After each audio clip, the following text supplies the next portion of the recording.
আর ও নবী কয় বছরে নবী হয়েছে এই নিয়ে আজ ফতোয়াবাজি করি অন্ধকার।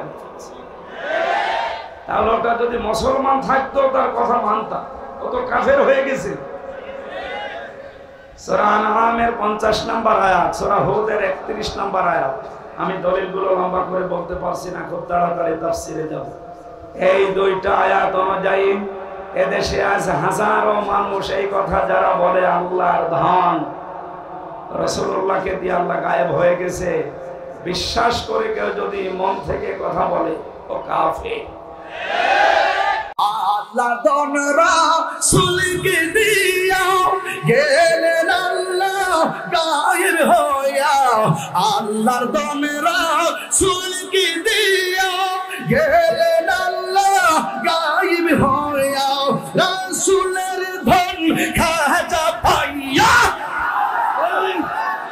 রাসূলের ধন খাজা পাইয়া শুইয়া আছে আজ বিরে।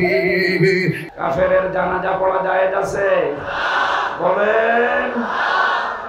মাওলানা মামুনুল হক আর আমি এক জায়গায় ছিলাম আপনাদের কাশিমপুরে, 3টা বছর পাশাপাশি রুমে। ওনাকে প্রতিদিন প্রায় মাঝে মাঝে আমার বলতো, হামজা যদি বের হতে পারি জীবনে কোনো কাফেরের জানাজা পড়াবো না, যাবো না। বিষয়টা নিয়ে আপনি এত কঠিন কেন? মাঝে মাঝে আমার ব্যাখ্যা দিত, দেখো কাফেরের জানাজা পড়া জেনে শুনে কি হারাম, কথা বলে না কেন?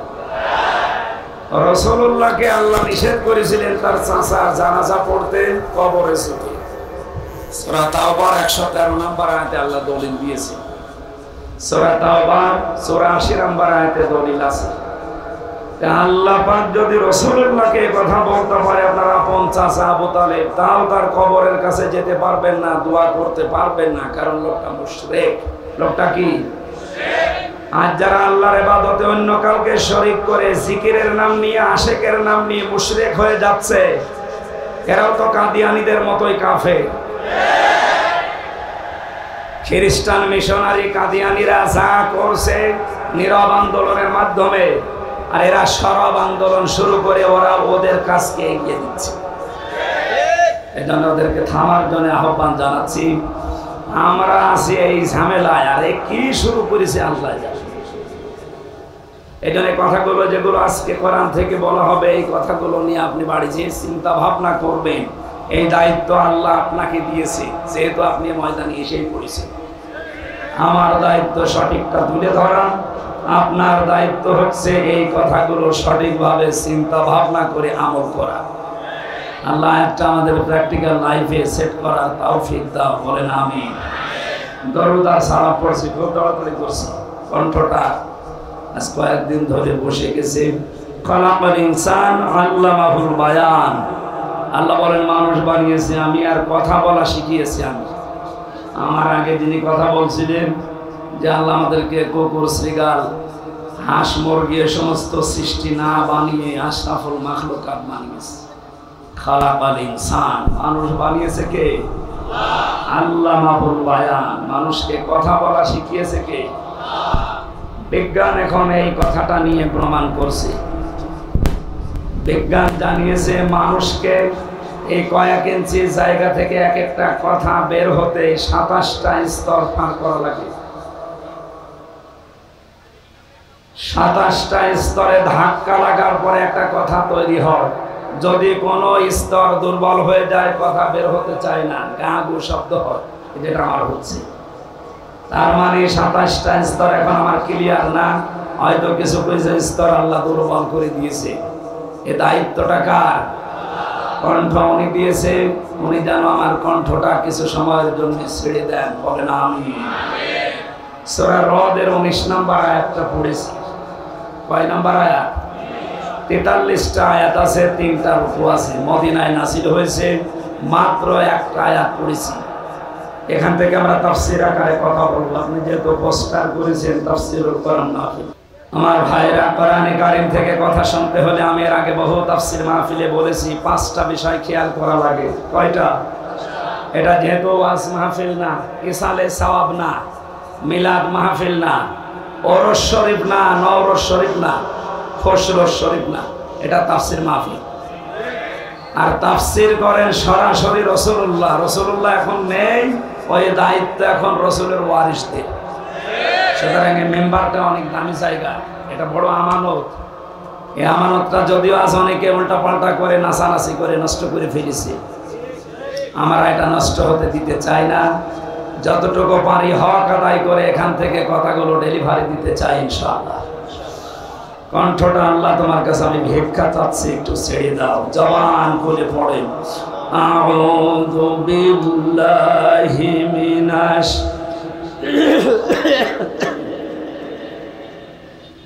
বিসমিল্লাহির রহমানির রহিম।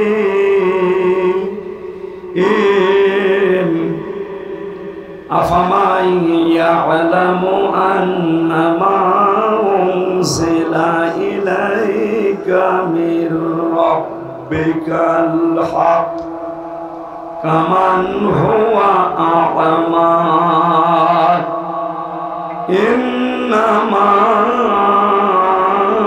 ইয়াতাযাক্কারু উলুল আলবাব।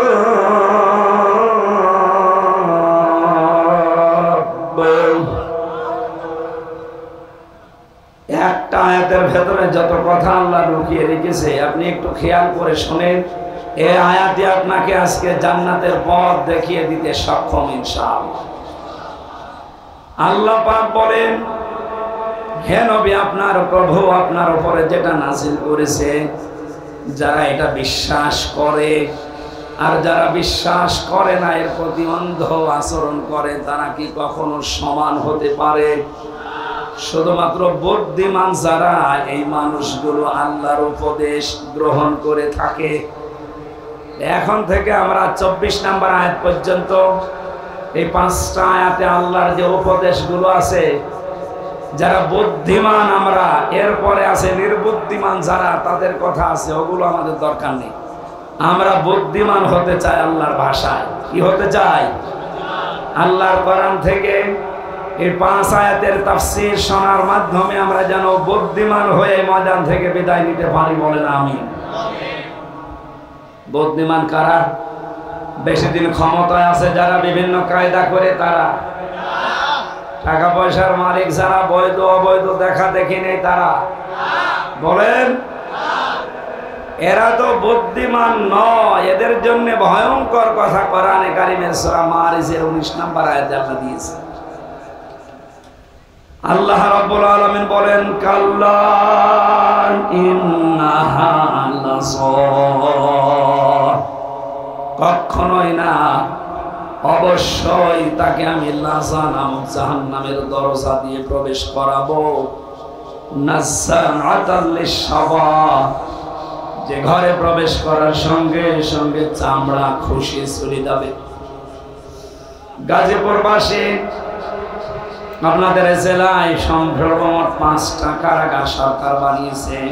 সরকারি একটা আপনাদের জেলায়, আর ওখানে কেন্দ্রীয় 4টা। এখানে শাস্তির ব্যবস্থা আছে বিভিন্ন অপরাধের জন্য। ভেতরে আমরা দেখেছি এমন কোন ঘর আমি পাইনি এই 4টা কারাগারে যেখানে গেলেই মানুষের চামড়া খসে যায় না, নেই। রিমান্ডে যে 10 দিন ছিলাম, ওখানেও আমি এমন এমন ভয়ঙ্কর জায়গায় আমাকে নিয়েছে, মাটির নিচের ঘরে, গেলেই চামড়া খসে যায় এমন জায়গা আমি পাইনি। হ্যাঁ, নখ তুলে নেই, এগুলো আমি জিনিসপত্র দেখেছি, মেশিন পত্র, যে হুজুরে যে এগুলো দিয়ে আমরা নখ তুলি। আপনার না, আপনাকে আমরা দেখাচ্ছি। এগুলো তুলি তাদের যারা অস্ত্র মামলায় ধরা পড়ে, যারা মার্ডার মামলা, তাদের আমরা এগুলো তুলে নিই। তার মানে আমাকে জিনিসপত্র দেখিয়ে যেটা বলতে বলবে ওইটা যেন আমি বলি। 10 দিন আর এদিকে 3 বছর প্রায়, সব মিলে বলেন আমার চামড়া কোনো জায়গা থেকে খুশিছে? বলেন না কেন? আল্লাহর বাণী কি শুনলেন? নাযাআতাল লিশাওয়া, শুধু শোনা পর্যন্ত শেষ। এটা বাস্তবে নিয়ে জানতো কত কঠিন বিষয়টা। বাংলাদেশ না এশিয়া মহাদেশের ভেতরে সবচাইতে বড় কঠিন এবং ভয়ঙ্কর জেলখানার নাম এই কাশিমপুরের হাই সিকিউরিটি 4 নাম্বারটা। এর ভেতরে শতাব্দী বিল্ডিং আছে, সবচাইতে বড় মারাত্মক জায়গা এটা। 24 ঘন্টা তালা লাগিয়ে রাখে। এত কঠিন জায়গায় থাকার পরও আমাদের চামড়া ওঠে না। খাবার দাবার সমস্যা ছিল, ঠিক আছে। এবার বলেন, আল্লাহ যে বর্ণনা দিলেন, যে ঘরের কথা বললেন, কিভাবে আল্লাহ বানিয়েছেন যে সেখানে গেলে আগে চামড়া খসে যায়। তার মানে ওখানে এরকম মেশিন পত্র লাগানো আছে। কথা বলেন। এই ভয়ঙ্কর জায়গায় আল্লাহ প্রবেশ করাবেন কাদেরকে? 2টা গুণ যাদের ভেতরে দুনিয়াতে পাওয়া যাবে তাদেরকে আল্লাহ ওই দরজা দিয়ে প্রবেশ করাবে। জাহান্নামের লাজা, এই দরজার নাম আদমান আদবার ওয়া তাওয়াল্লা ওয়া জামা ফাআওয়া। 1 নম্বরে যাদেরকে সত্যের দিকে আহ্বান করা হয়, সত্যকে সত্য জানার পরও যারা পৃষ্ঠ প্রদর্শন করে, মুখ ফিরিয়ে চলে যায়। আর বাংলাদেশে এই চরিত্রের মানুষ বেশি। শুধু আহ্বান করা না, চোখে আঙ্গুল দিয়ে অনেকে দেখিয়ে দেওয়া হচ্ছে। এর বড়ও শুধু আমার বাবার মুরিদ না, আমার দলের লোক না, এই জন্য হামজারে মানে না। এক কথা বলছে না কেন? লাজা নামক দরজা দিয়ে প্রবেশ করিয়ে চামড়া খসাবে আল্লাহ প্রথম কাদের? যাদেরকে সত্যের দিকে ডাকা হয়। এটা জানার পরও যে মানুষগুলো মুখ ফিরিয়ে পৃষ্ঠ প্রদর্শন করে অহংকার করে চলে যায়। আপনি দেখেন এখানে চরিত্রের মানুষ আছে। 2 নম্বরে জামা ফাআওয়া, যারা জমা করে মাল সম্পদ আর এগুলো কি করে সংরক্ষণ করা যায় সে লাইন খোঁজে। দেশে সংরক্ষণের নিরাপত্তা পাচ্ছে না, এই জন্য বেগম পাড়া বানাচ্ছে। বেশি বলে ফেললাম? বেশি বলি, অল্প হয়েছে। সুতরাং যারা মাল জমা করছেন, এখন মাল মানে অনেকে মনে করে মাল মানে যেটা মরে গেছে আবুল মাল। গত টার্মে যেটা ছিল আবুল, কি ওটার নাম? ওটা তো মরেই গেছে। কামাল, লোটাস কামাল। মাল মানে কি লোটাস কামাল, আবুল মাল? কি মাল? না, মাল মানে শুধু টাকা। তাফসীরে ইবনে কাসির মুফাসসিরিন ইকরামে লিখেছেন, মাল শব্দের ব্যাখ্যা 5টা। যারা এগুলো বৈধ অবৈধ লাইন দেখা দেখি নেই, শুধু জমা করতেই থাকে, সংরক্ষণ করার চেষ্টা চালায়, কি করে এগুলো স্থায়ী করা যায় এই ধান্দায় থাকে, তাদেরকে লাজা নামক দরজা দিয়ে আল্লাহ প্রবেশ করিয়ে আগে চামড়া খসাবে। দেখি তো মালের অর্থ কয়টা? কালকে বলবেন। এতগুলো ছাত্র জবাব দেন কয়টা? মালের 1 নম্বর অর্থটা বাদ দেই। না বলেন বলে আমি আবার 3 বছর যাই। যেটা যেটা দেখবো আমার গায়ে লাগবে ওইটা বাদ দিয়ে দেব।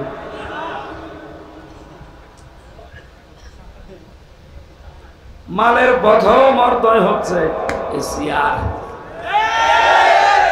এই চেয়ার না, ক্ষমতার চেয়ার। কারণ এই চেয়ারের তো কোনো ক্ষমতা নেই। 1834 জনের চেয়ারের ক্ষমতা আছে। চেয়ার মানে যে এই চেয়ার নাকি? এই চেয়ারের কোনো ক্ষমতা আছে? তারপরে উনি সাবেক নেই, বর্তমান হলেও কাউন্সিলের মতো হইত, সাবেক হয়ে গেছে। বাস্তবতা কি? চেয়ার মানে বাংলাদেশে 1734টা চেয়ারম্যান চেয়ার।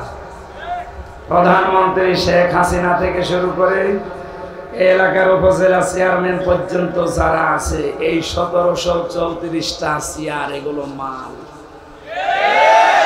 এগুলো কি? এগুলো যারা সংরক্ষণ করা, জমা করা আর কি করে স্থায়ী করা যায় এই চিন্তা ভাবনায় আছে, আমি মনে হয় বেশি ভেতরে চলে যাচ্ছি, একটু উপর দিয়ে যাই, ঝামেলা আছে, আরো নিচে দিয়ে যেতে বলছি। দ্বিতীয় নম্বরে মাল মানে প্রভাব প্রতিপত্তি। 3 নম্বরে মাল মানে টাকা পয়সা অর্থ সম্পদ। 4 নম্বরে মাল মানে অস্ত্র শস্ত্র। 5 নম্বরে মাল মানে নেককার স্ত্রী। কয়টা জিনিস বললাম? ব্যাখ্যা করতে গেলে আপনারা উল্টা দিকে নিয়ে যাবেন। এমনি আমি যা বলি ওটা খালি উল্টা বোঝে মানুষ। আমার যে মামলা দিয়েছিল ওটা নাকি এখানে এখন আছে, গত হাজিরায় ওকে নিয়ে এসেছিল। এর আগে একবার দেখেছিলাম ছেলের ভেতরে, আর এই হাজিরার দিন দেখলাম। আমি মনে করলাম জিজ্ঞাসা করে যে তুমি জেলখানার ভেতরে তো এমনি না, কোথায় এসে সিরাজগঞ্জ থেকে একটা ভাঙা কাঁচি নিয়ে এসেছেন, সংসদ ভাঙবে। সংসদ কাঁচি দিয়ে ভাঙা যায়? বম মারলে ওড়ে না, আরো কাঁচি নিয়ে এসেছে পাগল সে সিরাজগঞ্জ থেকে। পুলিশে ধরেছে, বলছে আমির হামজার ওয়াজ শুনে উদ্বুদ্ধ হয়েছে। এই জন্য আমি ভাই ওসব দরকার নেই, আমি যা বলি আপনারা উল্টো বোঝেন পাগলের মতো। আমি শুধু তা মানে একেবারে কারোর শরীরে যেন না লাগে এরকম তাফসীর করে যাচ্ছি। তাহলে জমা করবে যারা, এই মালের যে 5টা অর্থ বললাম, এগুলো যারা জমা করে, আর এগুলো কি করে সংরক্ষণ করা যায়, স্থায়ী করা যায়, এই চিন্তা ভাবনায় নিয়োজিত থাকে, এদেরকে আল্লাহ এমন ঘরে প্রবেশ করাবে যেখানে ঢুকলে আগে চামড়া খসে যাবে। আল্লাহ তুমি আমাদেরকে এখান থেকে বাঁচাও, বলেন আমিন। কোরআনে কারিমের সূরা রদের এই জায়গায় আল্লাহ জানিলেন, হে নবী, আমি আপনার প্রতি যে কোরআন নাযিল করলাম, যারা এটাকে বিশ্বাস করবে দুনিয়ায়, আর যারা এর প্রতি অবিশ্বাসী, যারা এর প্রতি অন্ধ আচরণ করে, এরা কখনোই সমান না। বুদ্ধিমান লোকেরাই কেবলমাত্র আমি আল্লাহর উপদেশ গ্রহণ করে থাকে। আল্লাহর উপদেশ তাদের জন্য কাজেও লাগবে। আল্লাহ পাক বলেন,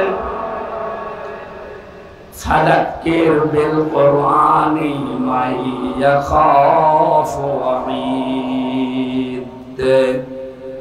So admonish and or by the Holy Quran him who face my threat. হে নবী, কোরআন দিয়ে এই বুদ্ধিমান মানুষগুলোকে সুসংবাদ দেন, সতর্ক করেন যে মানুষগুলোর ভেতরে আল্লাহর ধমকের ভয় আছে। আমরা যত বড় শরীরের অধিকার হয়ে যতদিন ক্ষমতায় থাকি না কেন, মুসলমান যারা দাবি করছে, অবশ্যই আমাদের ভেতরে আল্লাহর ধমকের ভয় আছে। এক কথা বলেন। এখানে আমরা যেহেতু বুদ্ধিমান, আল্লাহর ধমককে আমরা ভয় করি, তার উপদেশ আমাদের কাছে আসবে। আল্লাহ এবার উপদেশ আরম্ভ করছেন। আল্লাহ রাব্বুল আলামিন বলেন, বুদ্ধিমান বিবেক সম্পন্ন মানুষ কারা জানো? যাদের ভেতরে এই গুণগুলো দুনিয়াতে দেখতে পাবে, তারা এই দুনিয়ায় আমি আল্লাহর ভাষায় বুদ্ধিমান। আল্লাযীনা ইউফুনা বিআহদিল্লাহ ওয়া লা ইয়ানকুদুনাল মিসাক। 2টা কথা পেলাম এই আয়াতে, আপনি নিজের সাথে সব সময় মিলাবেন। 1 নম্বরে যারা আল্লাহকে প্রদত্ত অঙ্গীকার রক্ষা করে, 2 নম্বরে প্রতিজ্ঞা করার পরে যারা ভঙ্গ করে না। এবার আসেন তো এই 2টা শব্দ নিয়ে আমাদের বাস্তব জীবনে যায়। আল্লাহর সাথে দেওয়া অঙ্গীকার যারা দুনিয়াতে রক্ষা করতে পারবে, আল্লাহর সাথে অঙ্গীকার আমাদের কয়টা? বলেন বলেন। আমার এই কথা শুনতে হলে ভেতরে কিছু থাকা লাগবে। একেবারেই কিচ্ছু জানেন না, বোম্বাস্টিক মার্কা, তাহলে আমারও বোঝাতে সমস্যা। আমরা আল্লাহর সাথে অঙ্গীকার কয়টা? একটা করেছি রূহের জগতে। উনি আমাদেরকে জিজ্ঞাসা করেছিলেন, ওয়াইদ তাআযানা রাব্বুকা, স্মরণ করো ওই সময়ের কথা যখন তোমার রব হযরত আদমের পৃষ্ঠদেশ থেকে তার যত সন্তান কিয়ামত পর্যন্ত আসবে সবাইকে বের করে সামনে রেখেছিলেন।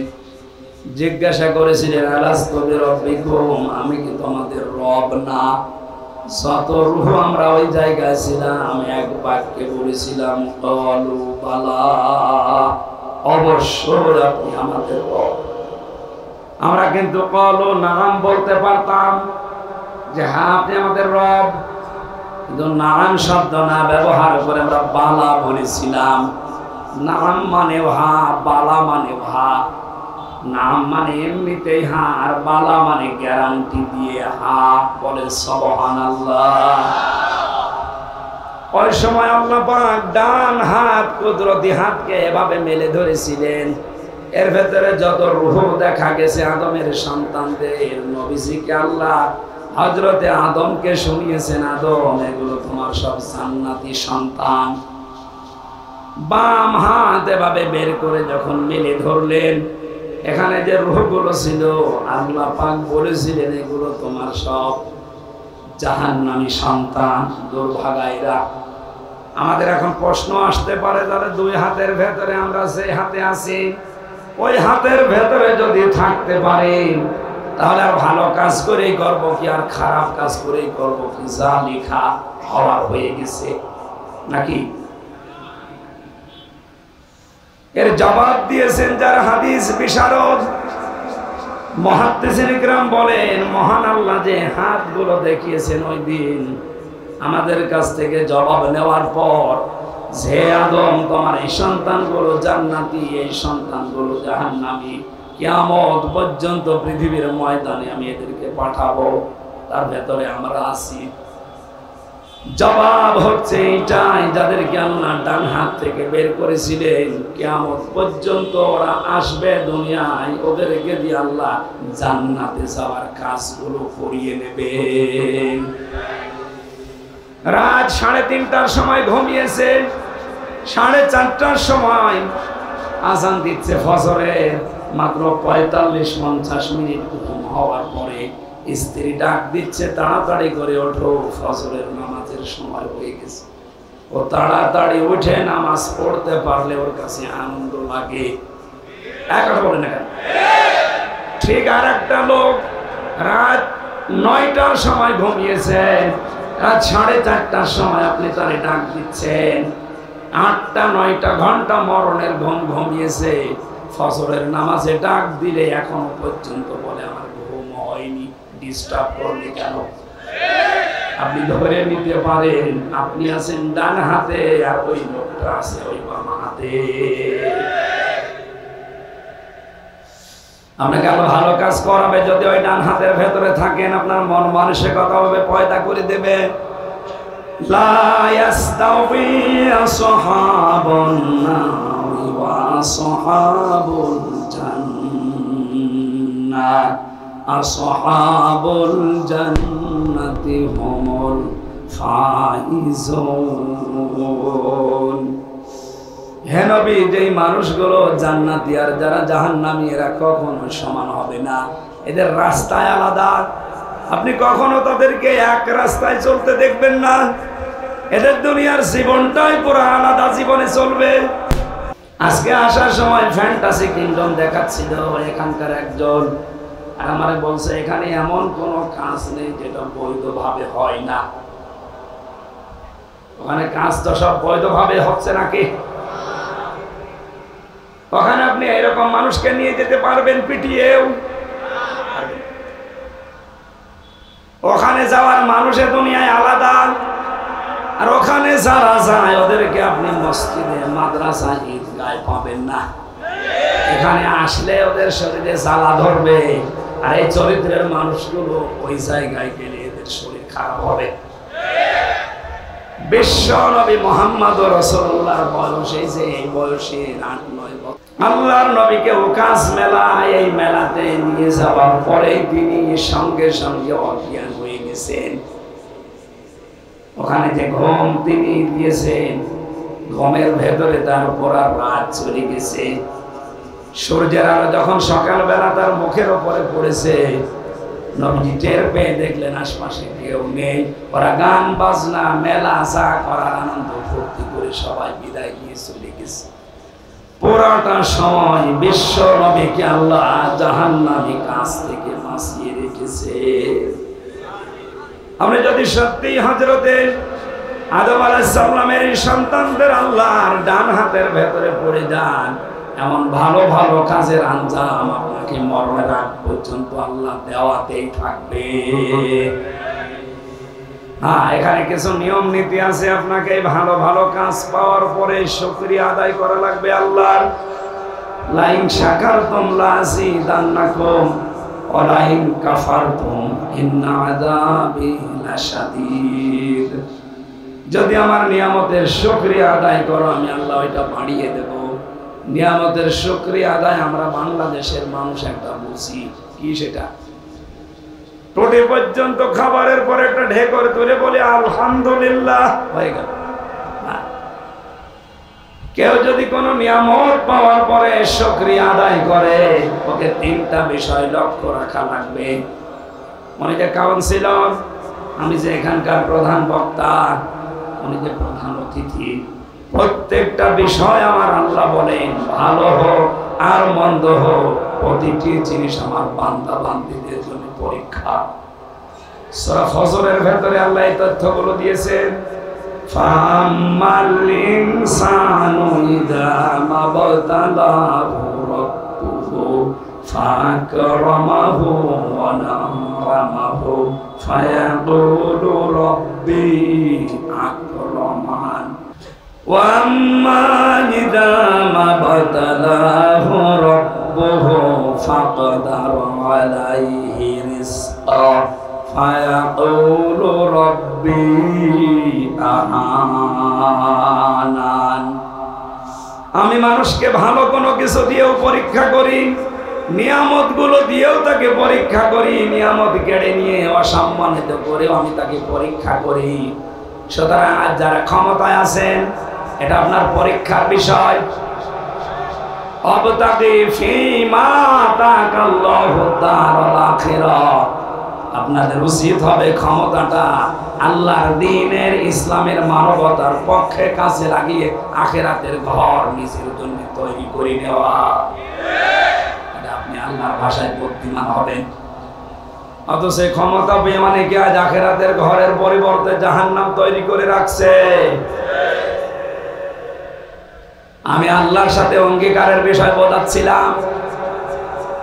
একটা অঙ্গীকার ওই সময় বলেছিলাম, বলো বালা, অবশ্যই আপনি আমাদের রব।